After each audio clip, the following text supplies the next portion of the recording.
2022, les scènes nationales en France vont fêter leur 30e anniversaire. C'est un label qui a été créé par le ministère de la Culture en 1992, par le ministre Jack Lang. Et à Saint-Nazaire, on a décidé de le fêter sur le week-end des 23, 24 et 25 septembre avec des rendez-vous ouverts à tous.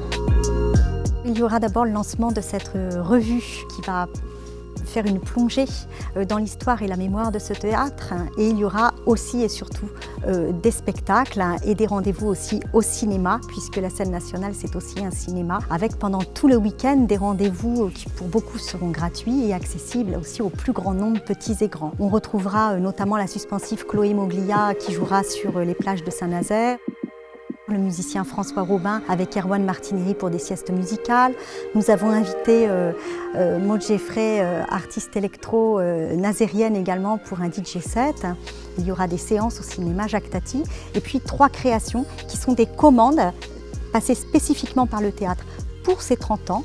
L'une faite à Valérie Mregen qui est artiste plasticienne, autrice, une à la compagnie Retour Amont de la danse verticale pour une création in situ sur les murs du théâtre et dans la nef.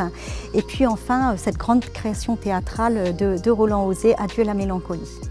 Adieu à la mélancolie, c'est le fruit d'une collaboration, d'un échange avec l'artiste auteur chinois Liu Yin.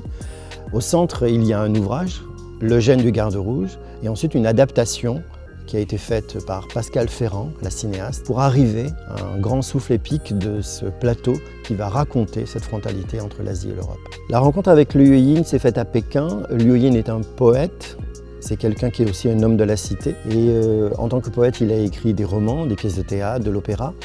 Pour Adieu à la mélancolie, il est logique qu'on ne peut pas travailler avec uniquement des acteurs ou des artistes français. Donc l'équipe est constituée de plusieurs nationalités qui portent plusieurs langues, évidemment le français, l'anglais, le mandarin, mais toujours en respect de la possibilité que les spectateurs puissent se frayer un chemin facilement dans l'ouvrage. Pour un artiste, pour une équipe artistique, avoir la possibilité de se poser sur un long temps sur un plateau comme celui-là, c'est une chance inouïe.